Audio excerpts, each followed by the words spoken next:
Hello students, myself Ram Singh Meena, Associate Professor in Botany, Government College, Karauli.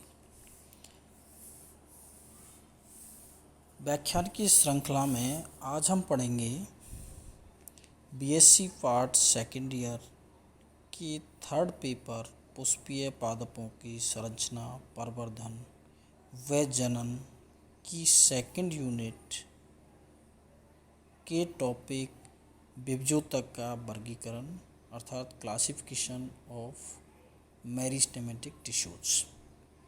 इससे पहले वाले lecture में हमने मेरिस्टेमेटिक टिश्यूज क्या हैं, डेफिनेशन, उसकी प्रमुख लक्षण के बारे में अध्ययन किया था।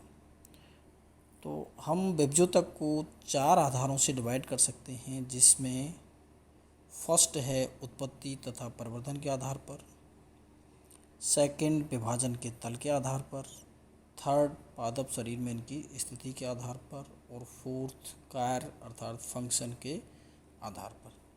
तो हम पहला जो बेस है उत्पत्ति तथा प्रवर्धन के आधार पर इसकी डिटेल स्टडी करते हैं। इस आधार पर भी विभजोतक को 3 प्रकारों में बांट सकते हैं। इसमें कैपिटल ए पॉइंट है प्राक विभजोतक अर्थात प्रोमेरिस्टेम। इसे आद्यक, प्रमोडिया या वास्तविक विभजोतक भी कहते हैं। यह मूल तथा स्तंभ के शीर्षों पर पाया जाता है। पादप शरीर में सबसे पहले बनने वाला भ्रूणीय अवस्था में प्रवर्धित हुआ विभजोतक है, जो नवोद्भिद अर्थात नव अंकुरित प्लांट जो होते हैं, जिनको सीडलिंग्स कहते हैं, के शीर्षों पर वृद्धि क्षेत्रों को बनाता है। वृद्धि क्षेत्रों मीन जो सबसे शीर्ष पर जो भाग होता है उसको वृद्धि क्षेत्र कहते हैं। पादप भ्रूण के मूलांकुर अर्थात रेडिकल तथा प्रांकुर प्लूमूल के प्रवर्धन के समय इसका उद्भव होता है। यह प्रारंभ में प्राथमिक विभजोतक तथा बाद में स्थायी ऊतकों का परिवर्धन करता है। कैपिटल बी पॉइंट है प्राथमिक विभजोतक। यह जो प्रोमेरिस्टेम अर्थात प्राक विभजोतक है से उत्पन्न होता है और पादप का प्रारंभिक अक्ष बनाता है। इसकी कोशिकाएं हमेशा विभजोतकी अर्थात विभाजनशील रहती हैं। इससे प्राथमिक स्थायी ऊतक जैसे epidermis, primary xylem, primary phloem आदि का निर्माण होता है। प्राथमिक विभजोतक मुख्यतः मूलों, तने व इनकी शाखाओं के शीर्षों पर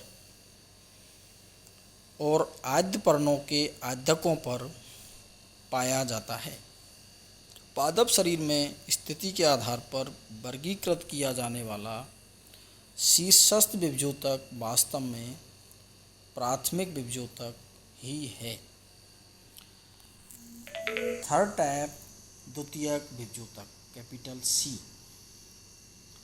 ऐसा विभजोतक जो पादप शरीर में प्रारंभ से अर्थात भ्रूणीय अवस्था से उपस्थित न हो, बल्कि बाद में स्थायी कोशिकाओं से बनता है, द्वितीयक विभजोतक कहलाता है।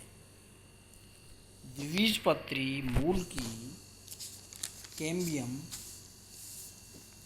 अर्थात एधा, द्विबीजपत्री तने की अंतरापूलीय एधा तथा कॉर्क कैम्बियम व घाव भरने हेतु आसपास की सजीव कोशिकाओं से बना विभजोतक द्वितीयक विभजोतक के उदाहरण हैं।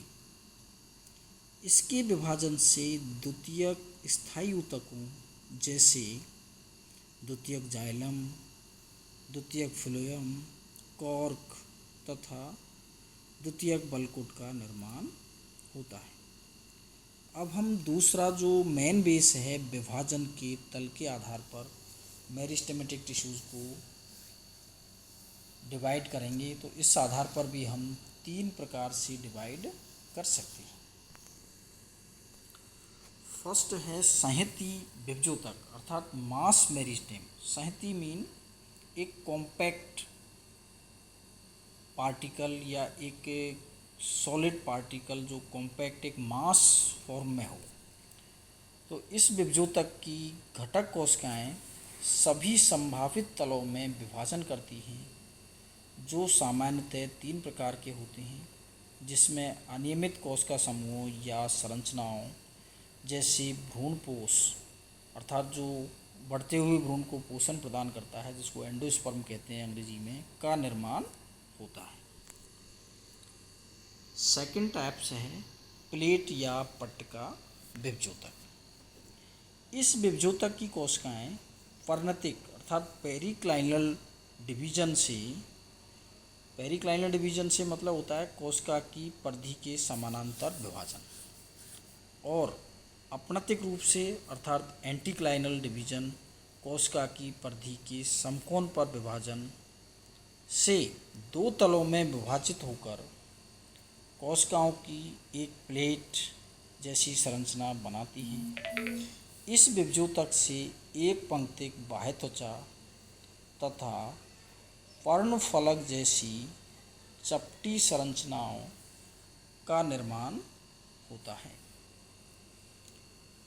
अब इसका थर्ड टाइप है सिरा या फॉयल विभज्योतक।